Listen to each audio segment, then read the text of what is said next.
Hello everyone, আমি মাম্পি। তোমরা দেখছো মাম্পি ডেইলি ব্লগস। দেখো, স্বাধীনতা দিবসের দিন একটা ভিডিও হয়েছে আমাদের। এদিনে আমাদের বিবাহবার্ষিকীও ছিল। আর সকাল সকাল ঘুম থেকে উঠে সব কাজ ছেড়ে আমরা চলে গেছিলাম আমাদের স্কুলে অনুষ্ঠান ছিল, ওখানে গেছিলাম। আমার প্রোগ্রাম চলছিল আর কি। এখানে অনেক বাচ্চা কাচ্চা ডান্স করছিল। তো ওদের মাঝখানে খুব ভালো লাগছিল দেখতে, দাঁড়িয়ে দাঁড়িয়ে। আর জানো তো আজকের দিনে হয়েছে আমাদের বিবাহবার্ষিকী ছিল। তো ওটার জন্য তো এমনিতেও সকাল সকাল আমি তো উঠতেই আর এখানে দেখো প্রফেশনাল ডান্স করছিল। একটু আমাদের প্রফেশনালরা মাঝখানে অনেকদিনও শরীরটা ভালো ছিল না, তো এই কারণে স্কুলে যেতে পারি না। আর ওদের স্কুলে ডান্স শেখানো হয়েছিল, কিন্তু ওদের ডান্সটা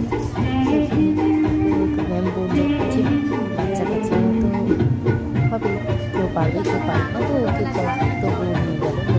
হয়তো খুঁজে যেতে পারে সবারটা দেখতে।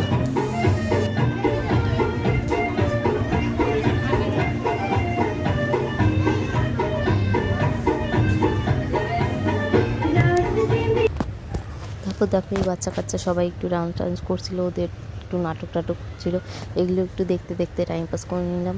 তো আমার খুবই ভালো লাগছিল, কারণ হয়েছে ওদের যে প্রোগ্রামটা যেহেতু চলছে, এটার মাঝখান থেকে ওরা অনেক কিছুই শিখতে পারছে। কারণ এরা যখন বড় হবে তখন ওরা কোথাও স্টেজে পারফরমেন্স করতে গেলে ধরো লজ্জা পায়, অনেকে লজ্জা পায়, আমি যেমন লজ্জা পাই। তো আমি তো আর লজ্জাটা পাবো না তখন। ওরা একটু বড় হবে, শিখবে, আমাদের দেশ সম্পর্কে একটু জানবে, ওদের একটু নলেজ হবে। আর এইসব অ্যাটেন্ড করাটাও ভালো। সেই জন্য আমি প্রশ্নকেও যেতে দিয়েছিলাম যে বাবা তুমি যেমন পারো তুমি সেরকমটাই করবে, ওটা নিয়ে অত প্রবলেম তো নেই না, ওরা বাচ্চা মানুষ।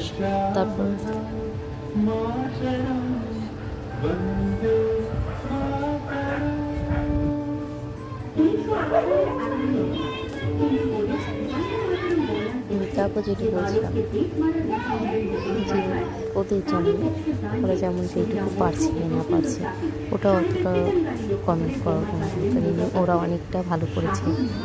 আমার বিচারে এখানে যে পতাকা উদ্বোধন করে নিচ্ছে স্কুলের টিচার, উনি হেড আর কি।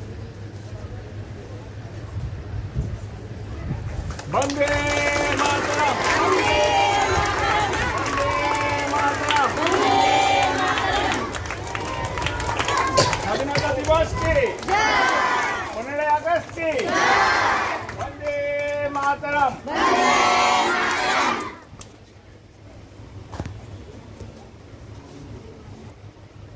দেখো তারপর রাত্রেবেলা আমরা এখানে চলে গেছিলাম মেলাতে। কারণ আজকে আমি যে বলেছিলাম, ফার্স্টেই বলে দিয়েছি আজকে আমাদের বিবাহবার্ষিকী ছিল। তো সারাদিনে আমরা কোথাও বেরোইনি। তো রাত্রেবেলা ভাবলাম একটু মেলাতে চলে যাই। এখানে তোমার দাদা ভাই এখানে যে গেম বলে না কি বলে আমি ঠিক জানি না, যাই হোক এটা একটু খেলে নিচ্ছিল। তো ব্যাড লাক, আমরা কিছুই পাইনি ওখানে, আমরা হেরে গিয়েছি। আর এখানে তারপর পুকুসোনা একটু বলছিল বাবা আমি এখন গাড়িতে চড়বো। তারপর ওকে একটু গাড়িতে চড়ানোর জন্য এখানে নিয়ে আসলাম, যে ও একটু গাড়িতে চড়ে নিই, ওরও ভালো লাগবে। মেলাটা ঘুরছি, অনেক রকমের খেলনা ছিল। তো এটার মধ্যেই উঠবে বললো যে মাম্মা আমি এটাতেই উঠবো। ঠিক আছে, তো ওকে এটাতেই গাড়িতেই চড়িয়ে দিলাম। ও খুশি হলেই আমাদের খুশি। এই ছোটো ছোটো জিনিসগুলোতে একটু খুশি পাওয়া যায়, তাই না? সবসময় যে বড় জিনিস সেই খুশি হবে তা তো না। এই বাচ্চাদের একটু গাড়ি চড়াতে পারলে, একটু ভালো একটুখানি ঘুরিয়ে টুরিয়ে আনলে এইসবই ওরা অনেক খুশি হয়ে যায়। আর আমাদের পুকুরসোনা তো খুব অল্পতে খুশি হয়ে যায়, ওর সেরকম কিছু ডিমান্ড থাকে না। শুধু মেলাতে গেলে একটাই ডিমান্ড, আমাকে একটুখানি গাড়িতে চড়াতে হবে, এইটুকুই আর কি। যা তারপর আমার এখানে একটু ভিডিও করতে লজ্জা লাগছিলো। তারপরে আবার তোমাদের দাদাভাই বললো যে ক্যামেরাটা একটু তোমার দিকেও দেখাও। তো এই ভিডিওটা যদি তোমাদের ভালো লাগে তাহলে প্লিজ সাবস্ক্রাইব করে দিও।